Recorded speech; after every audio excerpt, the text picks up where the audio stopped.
Hoje em dia, mesmo dentro de igrejas, muitos têm um relacionamento extremamente superficial com Jesus Cristo. Inúmeros. Muitos, dentro de igrejas, eles têm dado a mesma atenção a Jesus Cristo que clientes dão a prostitutas. E por que eu digo isso? Eles estão preocupados apenas com aquilo que a pessoa pode oferecer, mas não tem nenhuma preocupação em quem a pessoa é. Em relacionamento sério, afetivo, de entrega. Não há. E a grande pergunta que eu e você devemos fazer é: será que eu me encaixo nesse tipo de pessoa? Esse tipo de pessoa que quer um relacionamento apenas recebendo das mãos de Deus aquilo que Ele pode me dar, aquilo que Ele tem a me oferecer, mas em termos de convivência, relacionamento, entrega, não, daí eu não quero. O sermão de hoje vai tratar justamente deste assunto. E em Lucas 23, nós vemos que começa, quando o julgamento no Sinédrio, ele finda, Lucas 22, finda o julgamento Sinédrio, ou seja, o julgamento religioso de Jesus Cristo. E então aqui ele é levado a Pilatos para o seu julgamento civil. E é basicamente dividido em 3 partes, o julgamento dele. Pilatos, depois Pilatos encaminha a Herodes, depois Herodes devolve a Pilatos. Isso nós vamos ver aqui no texto. Eu vou pregar até o versículo 25, mas eu vou ler só o começo aqui, o restante a gente vai acompanhando durante a ministração, tá bom? Acompanha comigo, por favor. Lucas, capítulo 23, versículo 1. Lucas 23, 1. Levantando-se toda a assembleia, conduziram Jesus a Pilatos e começaram a acusá-lo, dizendo: achamos este homem perturbando a nação toda, proibindo pagar imposto a César e dizendo ser ele mesmo o Cristo, um rei. E Pilatos lhe perguntou: tu és o rei dos judeus? Jesus lhe respondeu: é como dizes. Verso 4. Então Pilatos disse aos principais sacerdotes e à multidão: não acho culpa alguma neste homem. Eles, porém, insistiam ainda mais. Ele coloca o povo em alvoroço e ensina toda a Judéia, vindo desde a Galileia até aqui. E o texto continua. Olha para cá, por favor. Lembre-se, Lucas, ele está relatando as últimas horas de vida de Jesus Cristo, aqui no capítulo 23. E as coisas vão piorando sucessivamente. Ele passa, então, por aquele julgamento religioso, lembrando, um julgamento repleto de mentiras e falcatruas. Desonestidade é o que mais se via. E como aquelas pessoas não conseguiram, por suas próprias mãos, matar a Jesus Cristo, porque na lei deles não podia, o que eles fazem agora? Eles tentam dar fim ao seu plano. De que forma? Conduzindo Jesus Cristo a Pilatos para que ele fosse julgado de forma civil e de forma criminal. E é isso que nós vamos ver aqui. Quero passar 3 princípios aqui essa noite. Põe o primeiro, por favor. A primeira coisa que nós vemos é a seguinte: inveja e acusação. Acompanhe comigo de novo, só o versículo 1 e 2, por favor. Levantando-se toda a assembleia, conduziram Jesus a Pilatos e começaram a acusá-lo, dizendo: achamos este homem perturbando a nossa nação, proibindo pagar imposto a César e dizendo ser ele mesmo o Cristo. Esses religiosos estavam totalmente dominados por inveja e ciúmes. Eles começam a acusar Jesus Cristo de crimes que ele não cometeu. Pecados que ele não cometeu, porque de fato ele não cometeu nenhum pecado. Esses homens malignos, preocupados apenas em manter o seu poder político e a sua moral diante da sociedade, eles inventam as piores mentiras e os piores absurdos sobre alguém que nunca cometeu crime algum e que nunca fez algo errado. Você já ouviu aquela frase? Inveja mata? Aqui está acontecendo de forma literal. Mata quem? Mata a pessoa, a outra. Não quem está com inveja. Quem está com inveja, ele vai fazer o quê? Ele vai fazer um plano para que a outra pessoa venha morrer. E é exatamente o que esses homens aqui estão fazendo. Esses homens querem a todo custo, acabar com a vida de Jesus Cristo, porque aquele homem, quando abre a sua boca, ele é um tapa na cara de toda a sociedade religiosa da época. Ele começa a mostrar que aqueles homens pensavam conhecer a Deus, mas não tinham nem ideia de fato de quem era Deus de verdade. É por isso que vemos constantemente no Evangelho Jesus dizendo assim: ouviste o que foi dito? Eu, porém, vos digo. Ele não está dando um novo mandamento, não. Ele está dizendo: ouviste o que os antigos disseram, a interpretação que eles disseram, eles fizeram errado. Porém, eu vou dizer a vocês a forma correta da interpretação daquilo que Deus disse. E aqueles homens, sabendo que a vida toda fizeram errado, eles ficavam horrorizados. E em vez de se humilharem, o que eles queriam fazer? Queriam matar a Jesus Cristo. Aqueles homens sabiam que Pilatos era um homem inflexível, sem compaixão, extremamente cruel e obstinado. Aqueles homens sabiam que Pilatos ele era tão mal, que este homem tratava mal o próprio povo, os judeus. Só que a gana deles por matar a Jesus Cristo era tão grande que, neste momento, eles recorrem ao próprio Pilatos para que eles pudessem levar o plano deles até o final. Mesmo já tendo sofrido inúmeras vezes por este próprio procurador, governador de uma parte da terra, eles, por inveja, recorrem a este homem. É interessante que, se você ler os evangelhos sinóticos, não só eles, né? O evangelho de João também, você vê aqueles homens dizendo que Jesus era acusado de muitas coisas. Não era apenas só isso aqui, não. Inúmeras coisas ele era acusado.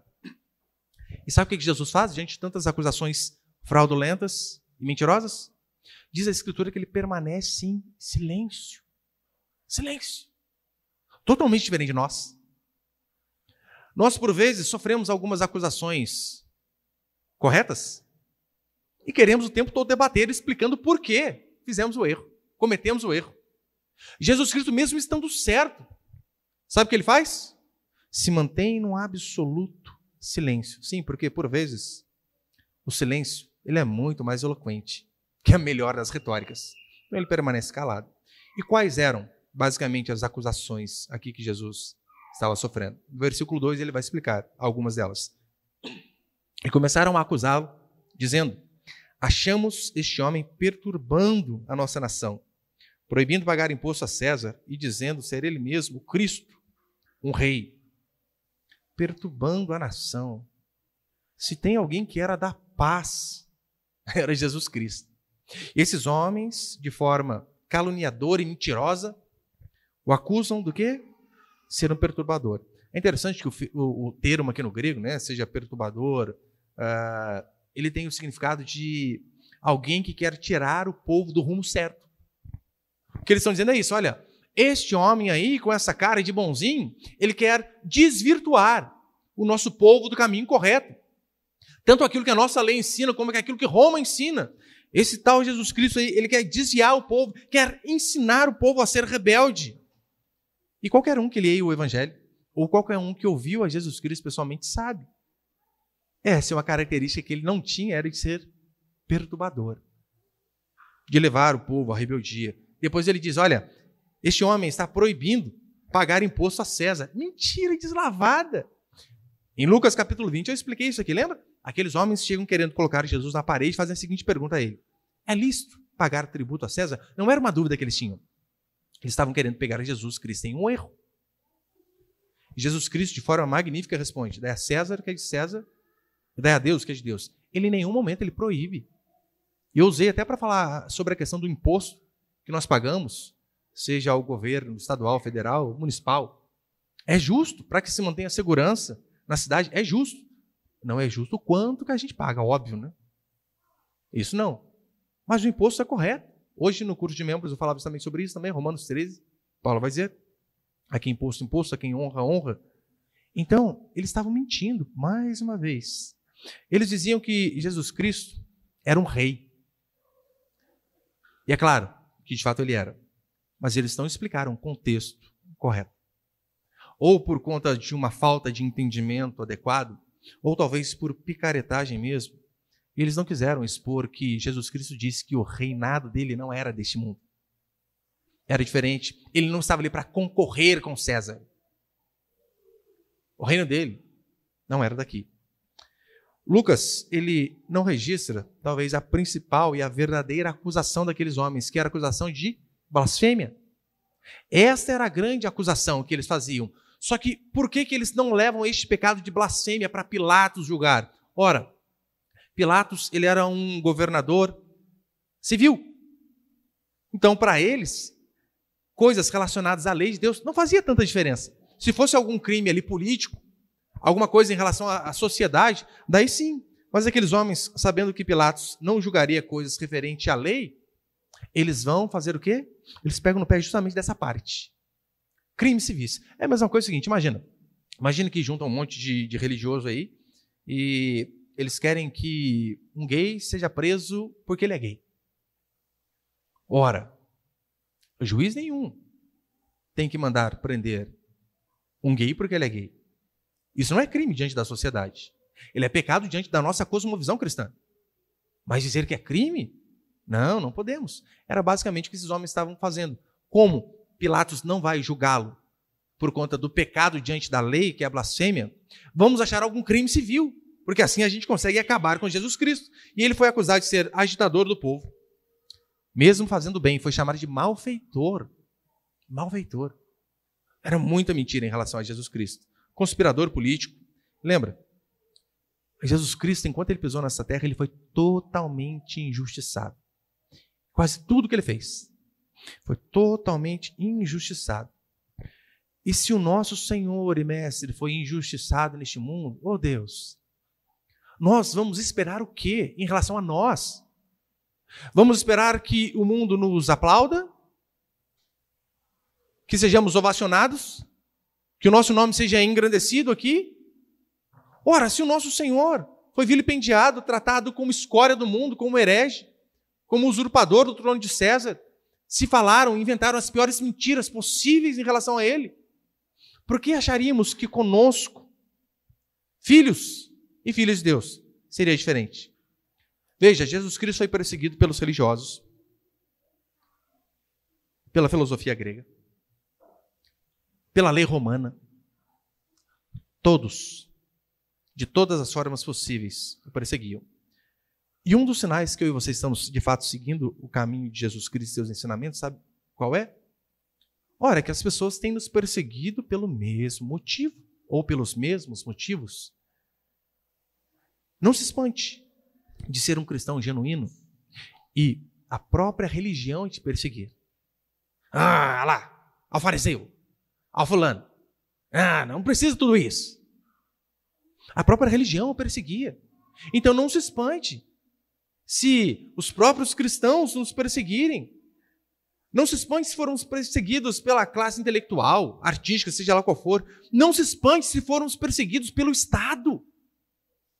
Na verdade, um grande indício de que uma igreja tem feito um trabalho genuinamente cristão é que o Estado, principalmente no governo atual, se enfurece com a igreja.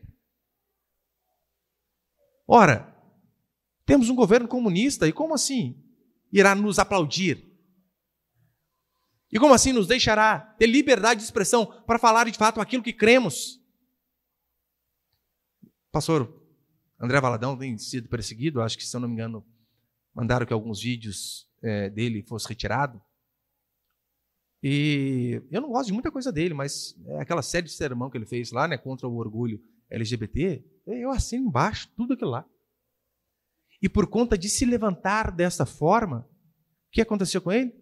Perseguição. Tinha gente protocolando pedido de prisão dele aqui em Brasília. Se nós seguirmos o caminho do nosso Senhor Jesus Cristo, não devemos esperar coisa diferente. Isso aconteceu em toda a história bíblica, desde o Antigo Testamento. Elias já era tido como perturbador. Por quê? Porque ele pregava a verdade. Jeremias, a mesma coisa. Jeremias, ele foi acusado de não querer o bem-estar do povo, mas querer que o povo se lascasse. E sabemos que isso não é verdade. Os apóstolos foram chamados de pestes, literalmente. Então, quando nós, por conta da pregação do Evangelho, ouvirmos, talvez, dos próprios irmãos em Cristo, frases como: pare de ser um agitador e arrumar confusão em rede social, pregue o amor, é um grande sinal que estamos indo no mesmo caminho de Jesus Cristo. Quando ouvirmos pessoas dizendo: pare de ficar falando mal do outro, Pregue apenas o evangelho. Mas o evangelho é justamente isso, né? É corrigir os erros. Eu tenho feito nessa semana, vários artigos sobre o Adventismo do Sétimo Dia, tem publicado lá nas redes sociais. E o que eu ouço constantemente é pessoas dizendo isso. Pregue o amor. Se preocupa com eles, não. Mas como assim? Eles, daquele jeito dócil, meigo e carinhoso, estão conduzindo milhares de pessoas para o inferno com suas heresias. E nós vamos permanecer calados? Oh, não iremos. Então, quando alguém me questiona, eu sempre digo, olha, não precisa nem ler a Bíblia toda. Leia apenas o Novo Testamento. Leia as epístolas. Leia as cartas de Paulo, Pedro, Judas. Você vai ver que um dos grandes objetivos daquelas cartas, sabe qual era? Corrigir falsos ensinos. É basicamente isso. Você vê Judas, apenas um capítulo, mas descendo porrete nos falsos ensinos dos falsos profetas. Tessalonicenses é a mesma coisa. Então, como assim? Nós vemos as pessoas ensinando de forma errada e explicitamente. E ser um bom cristão é permanecer calado? Não sei quanto a você. Eu não vou. Vendo o evangelho do nosso Senhor Jesus Cristo ser distorcido e se calar é coisa de covarde. É coisa de pessoas que não se preocupam com o próximo. Com toda certeza. O segundo princípio é o seguinte. Segundo princípio, nós vemos um falso relacionamento com Cristo. Por que eu digo isso? Versículo 3, acompanha comigo, por favor. E Pilatos lhe perguntou, tu és o rei dos judeus? Jesus lhe respondeu, é como dizes. Veja, Pilatos ele é objetivo na pergunta. Não ficou ensaiando, não. És o rei? E Jesus também é objetivo aqui nessa resposta. Quando ele diz a respeito do seu reinado, claro, né, mais uma vez eu explico. Ele não está falando que ele é um concorrente de César, de um reinado terreno, temporal. Não é isso. Ele está falando a respeito de outro reino, do reino celestial. E aí, então Pilatos, ele percebe que Jesus Cristo é inocente, um ímpio. Percebeu que aqueles religiosos estavam tentando enganá-lo, fazendo com que um inocente pagasse pelo preço de culpado. Oh Deus, um ímpio conseguiu entender que Jesus Cristo não era criminoso. E aqueles religiosos ali não perceberam. No versículo 4, olha o que vai dizer. Então Pilatos disse aos principais sacerdotes e à multidão, não há culpa alguma neste homem. Oh Deus, um governante ímpio diz, não, eu não consigo achar culpa nele.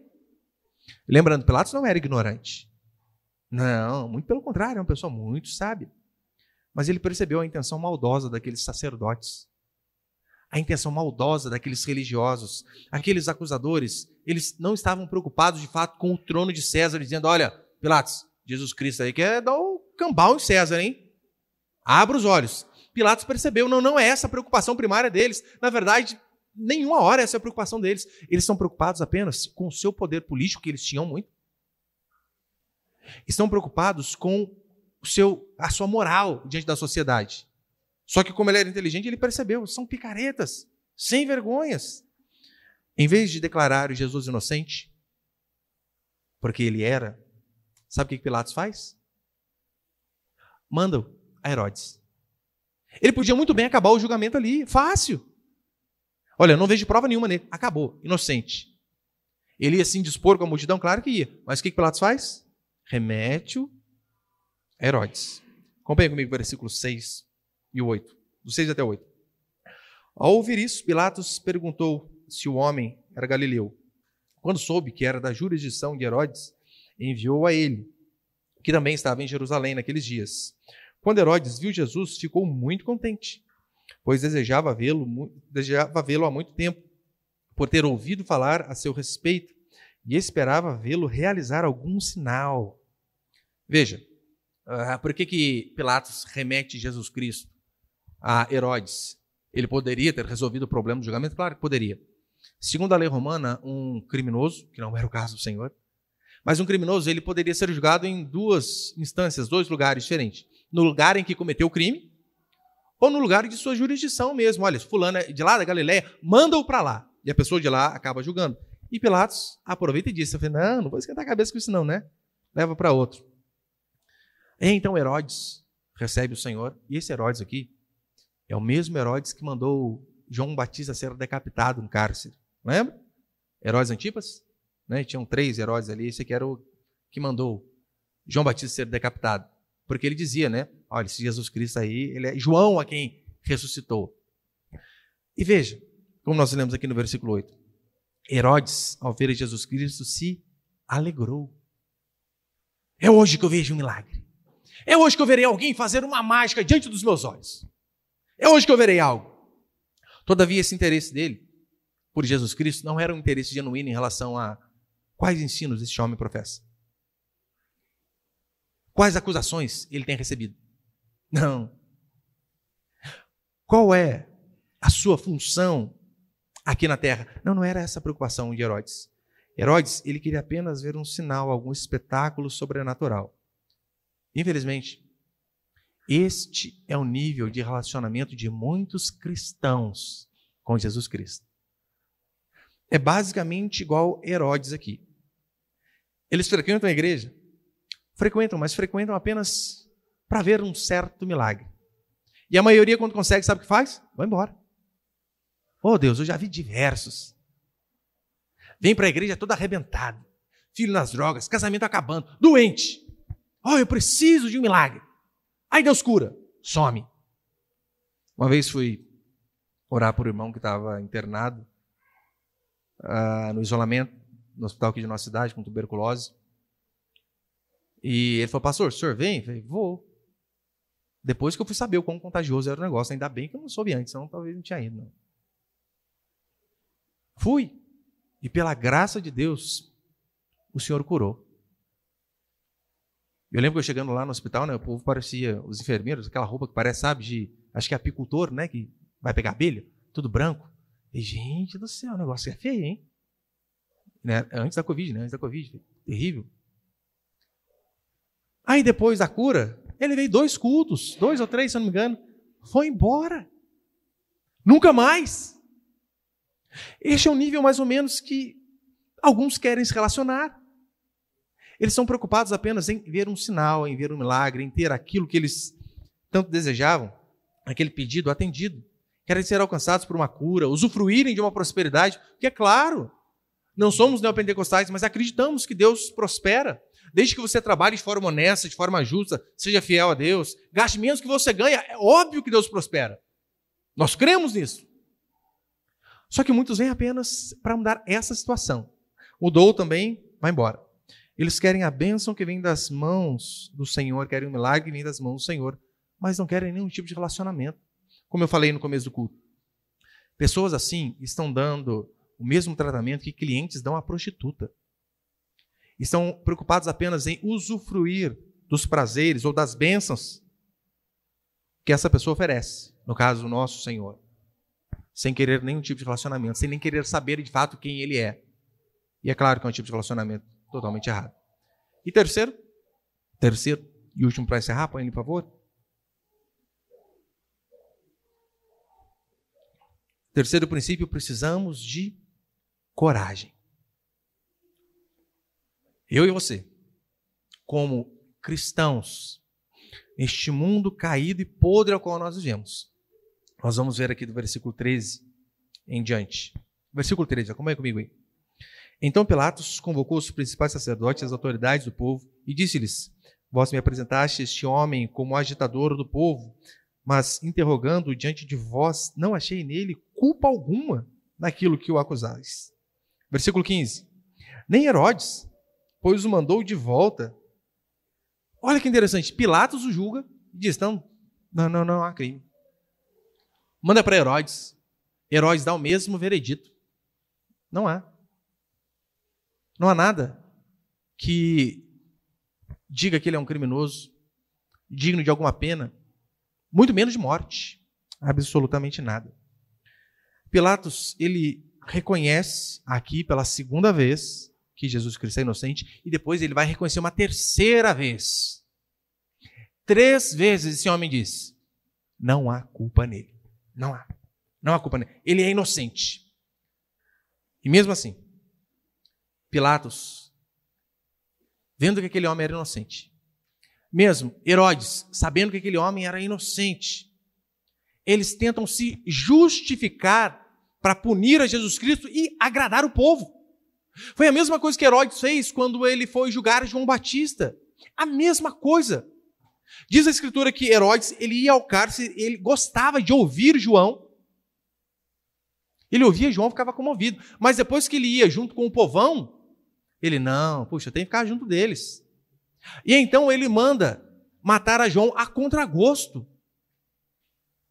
A mulher gotejando na cabeça e o povo, ele queria ficar bem com o povo.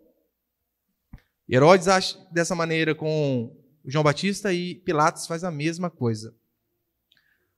O versículo 16 e o versículo 22 vai dizer assim: eu castigarei e o soltarei em seguida. Versículo 22. Então lhes falou pela terceira vez: mas que mal ele fez? Não achei nele culpa digna de morte, e eu castigarei e o soltarei em seguida. Veja, 3 vezes aquele governador, aquele imperador, ele vê que Jesus Cristo era inocente, mas o que ele faz? Ele se acovarda. Porque se Jesus Cristo era inocente, não havia outra sentença a não ser: está livre, pode ir embora, não será punido. Aí que ele meio que tenta fazer um meio termo, né? Calma aí, eu não vou matar ele, mas eu vou dar um castigo para vocês ficarem felizes também, tudo certo? O povo, não, mata ele. Ele tenta achar um meio termo ali. E veja, não dá para mim e para você sermos indiferentes para com o Evangelho. A partir do momento que você vem a um local de culto como este e ouve uma única vez sequer a mensagem do Evangelho, do arrependimento, não é possível você ter um conhecimento a respeito da verdade ou de Jesus Cristo e dizer assim: olha, não quero mudar de vida. Ou vou ter uma mudança parcial. Não, tá certo, vai, já que eu ouvi lá e errado, determinadas coisas eu vou deixar de fazer, vou deixar de lado. Não, mas outras não. Não dá. Não tem como você seguir o caminho de Pilatos aqui, né? Não, mais ou menos. Eu agrado vocês e agrado a mim também. Não é possível. Se você sabe que é certo, você não pode dizer: vou consertar metade. Esquece, meu irmão. Não existe esse caminho de Pilatos. Não, vou fazer aqui, um pouco. Não dá. Eu sou cristão, mas não precisa ser tão fanático assim, né? E ao culto todo domingo. Ser fiel com dinheiro, com dízimo, não é para tanto. Eu prefiro ser um cristão um pouco mais liberal, um pouco mais progressista.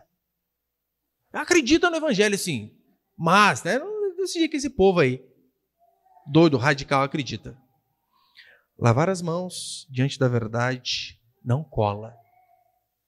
Isso aqui não serviu para Pilatos.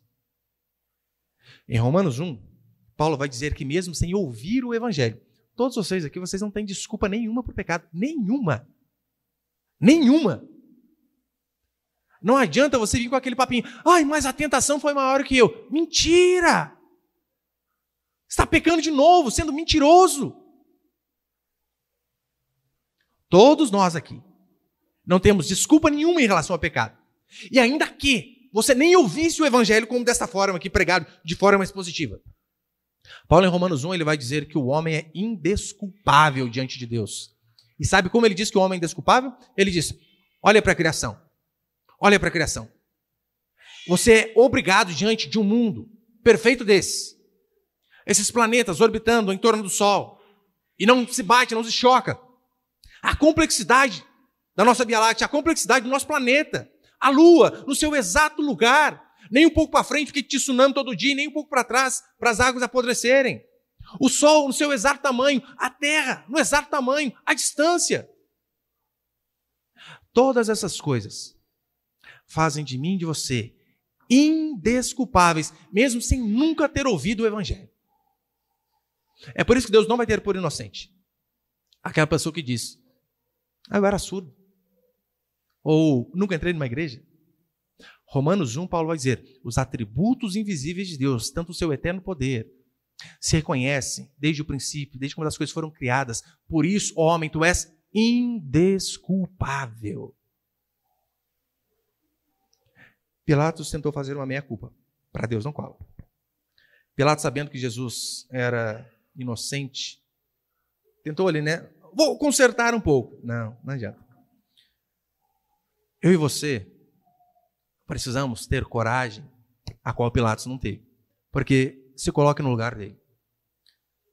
Uma imensa multidão está diante dele dizendo, crucifique esse homem. E ele então, mesmo sabendo que ele era inocente, se ele diz assim, não vou matá-lo, inúmeras pessoas seriam contra ele. É bem possível que ele perderia poder político, até mesmo porque aquela região da Judéia a qual ele governava já era uma espécie de punição, não era uma região muito conhecida, né? Que dava muito status para nenhum governante, não era. Mas ainda assim, ele poderia perder até aquilo que ele tinha. E então Pilatos, o que ele faz? Diante daquela multidão enfurecida, ele arrega. Ele prefere ficar bem com o povo.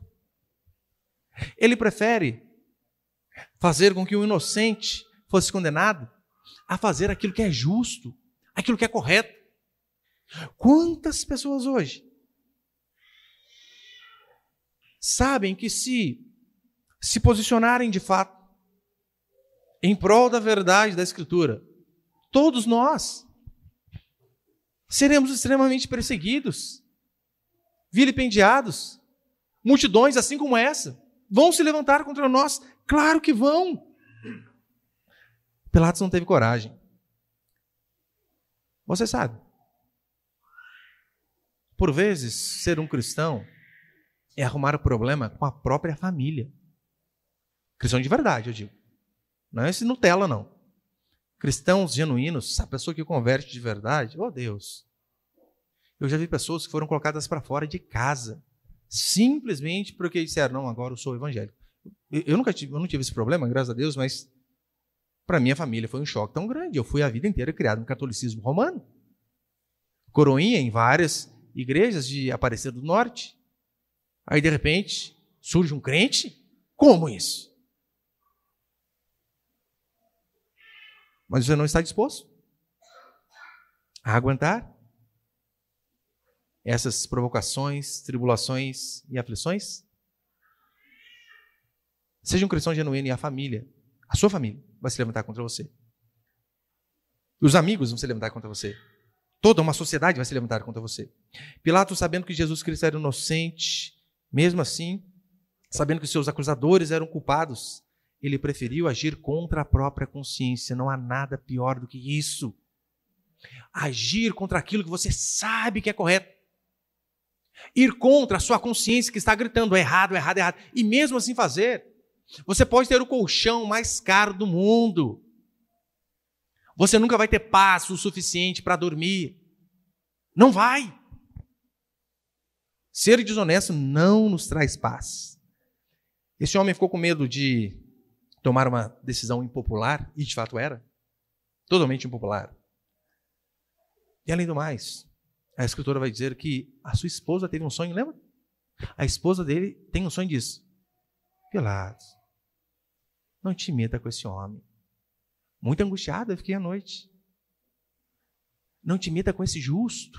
A esposa dele diz, ou seja, de todos os lados, ele sabe, não, ele é inocente. 3 vezes ele diz, ele não acha culpa em Jesus Cristo. A esposa diz, ele sabe que aqueles homens eram picaretas, estavam mentindo. Não há desculpas para aqueles que sabem o que é certo e mesmo assim permanecem no erro. Pastor, mas o que vão pensar de mim? Não importa. O que importa é você fazer aquilo que é reto, aquilo que é justo, aquilo que é certo. Seguir a Jesus sempre será ir de encontro a uma multidão raivosa e sedenta por sangue. No nosso país, nem tanto. Graças a Deus por isso, né? Mas Imagina, alguém que se converte lá no Oriente Médio.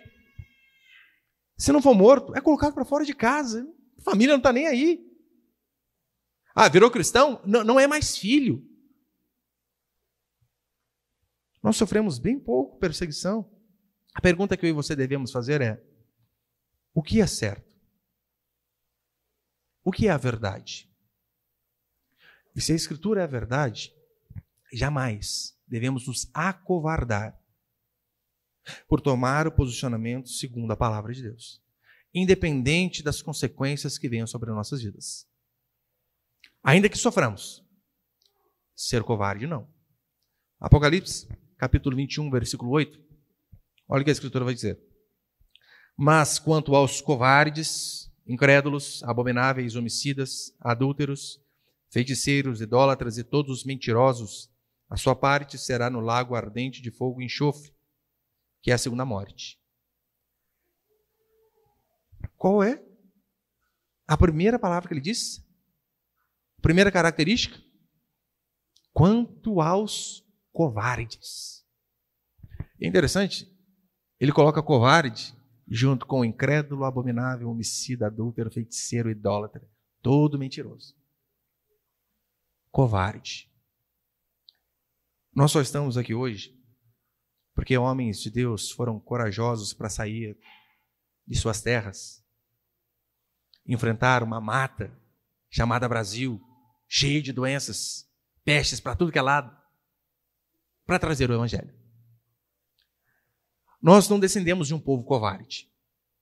Nós descendemos de homens e mulheres que, diante do Coliseu, leões famintos eram soltos para devorar.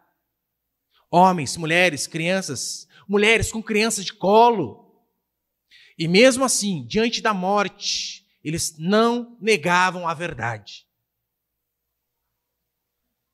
Nós descendemos de homens que, diante do imperador, do rei, de Roma, preferiram ter os seus corpos queimados a dizer: eu não conheço Jesus Cristo. Nós descendemos de homens e mulheres de coragem. Não podemos ser covardes.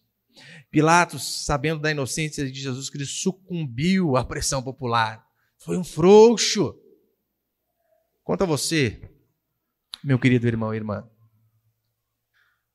não seja vencido pela pressão popular. E essa pressão vai vir constantemente. Seja um cristão genuíno e essa pressão vai vir constantemente. Não podemos nos acovardar. Não podemos ser vencidos pela pressão que vem de fora. Não interessa. O mundo diz que é vergonhoso ter 20 anos e ainda ser virgem. Dane-se. Vamos fazer aquilo que é correto. O mundo diz que é vergonhoso e ultrapassado amar uma única mulher a vida inteira. O problema é deles. Vamos fazer aquilo que é correto. Eles querem nos pressionar a aceitar o tempo todo essas agendas promíscuas, esquerdistas, LGBT e por aí vai. Não aceitaremos. Não importa o preço que tenhamos que pagar. Eles querem nos pressionar para aceitar a insanidade de olhar para um homem e dizer: não é um homem. Eles querem nos pressionar por todos os cantos, a Agenda 2030 está aí, para dizer que crianças nascem crianças sem sexo. Sexo é apenas uma construção social. Nasce meninix. Não faça chá revelação, rosa ou azul. Não! A criança, quando ela crescer, ela decide. Não. Ficaremos com Gênesis primeiro. E Deus fez homem e mulher. O resto que se exploda, não importa. Não podemos ser covardes diante dessas situações. Eles querem nos enfiar goela abaixo. Feminismo, progressismo, socialismo, comunismo. Não aceitaremos. Eles disseram a Pilatos assim, e estou terminando: se soltas a este homem, não és amigo de César. Olha a pressão que aqueles homens religiosos malignos estavam colocando. Mesmo ele dizendo 3 vezes: é inocente, é inocente, é inocente. Eles vão e pressionam ainda mais. Se soltas este homem, não és amigo de César. Hoje, muda apenas as pessoas, Mas o enquadramento continua o mesmo. Se não aceitarem a nossa agenda e a nossa cartilha, não és amigo do Estado. Não és amigo do governo. Não queremos ser. Não queremos. Queremos ser amigos do Senhor. Mas então vocês vão ser processados. Dane-se, processem. Mas então vocês vão ser perseguidos. Persigam. Vocês serão presos. Prendam. Vocês serão mortos. Matem-nos. Oh Deus, mas não podemos negar a verdade. Não podemos ser frouxos. Não podemos arregar diante da pressão. Não queremos ser amigos de César. Que aquele que constitui amigo do mundo não pode ser amigo do Senhor. Não negaremos jamais a nossa fé, nem a nossa consciência, por medo de retaliação. E é até bom que se levante perseguição. Hernandes Dias Lopes diz isso. Nada melhor do que uma perseguição para testar os cristãos genuínos. E a gente separa o joio do trigo. Basta perseguir. O tanto de gente que você vê dizendo, não conheça Jesus Cristo. São muitas. Nós não levaremos, de forma nenhuma, não lavaremos as nossas mãos como Pilatos fez. Não. Vamos permanecer fiéis ao Senhor. Ainda que sejamos poucas vozes, irmãos, abafados por uma multidão ensandecida. Que Deus nos dê a graça de, mesmo assim, se necessário for, morrer, mas morrer afirmando a verdade, dizendo que somente Jesus Cristo é o Senhor e que não há outro. A escolha entre a consciência e a conveniência é sua. Você vai ser pressionado. Então você vai decidir se você segue a sua consciência, cativa a Escritura, ou se você segue a conveniência. Porque basta você dizer, não conheço Jesus Cristo e todos vão dar um tapinha nas suas costas. Claro que vão. Basta você dizer que você, não, homossexualismo não é pecado. E o que vai ter de gente te aplaudindo? Não está escrito. Por conveniência, Pilatos amordaçou a voz da sua consciência. Entregou Jesus Cristo para ser crucificado. Lembra aquele episódio onde ele lava as mãos? Isso não é uma fonte fidedigna que eu vou citar agora, mas alguns relatos históricos. Eu digo que não é uma fonte fidedigna porque eu não posso afirmar que é de fato verdade, mas alguns relatos, historiadores, dizendo que Pilatos, depois de lavar as mãos diante de Jesus Cristo, não soltá-lo, negar a verdade, ele passou todo o restante da sua vida lavando a mão constantemente. Em épocas de coronavírus que tivemos aí, você sabe como que é, né? Tudo que é coisa, passa rápido. Pilatos já experimentou isso aqui lá atrás. Mas por quê? Peso na consciência. Não, minha mão está limpa, minha mão está limpa, minha mão está limpa. Não estava. Não estava limpa. A quem você quer agradar? Tiago 4,4, o apóstolo é claro, infiéis, não sabeis que a amizade do mundo é inimizade contra Deus? Que Deus possa nos dar a graça de, mesmo em meio às perseguições mais ferrenhas que se levantam. E eu digo perseguição não apenas por conta do Estado, perseguições que vêm de fora, mas por vezes perseguições daquele que vem de perto. É no serviço. Quantos adolescentes já relataram isso? Pastor, estou lá na escola, e quando eu falei que eu não tinha ficado com ninguém ainda, o povo, nossa, bebê. Você sabe o que é bebê? Boca virgem. O bebê aí, nossa, o puro, imaculado, o santo. E vira motivo de bullying, claro que vira. O problema é deles. Que Deus nos dê a graça de fazer aquilo que é correto. Ainda que toda uma nação, família, o governo se levante contra nós. Que nós não venhamos a negar a verdade como Pilatos fez. Que nós venhamos a permanecer fiéis. E nós conseguiremos isso somente mediante a força de Deus. Porque por nós mesmos somos fracos. Somos os primeiros que correm. Mas que Deus nos dê a graça de ser como esses homens e mulheres do passado, que mesmo diante da morte, permaneceram fiéis à verdade a qual eles acreditavam. Amém, meus irmãos?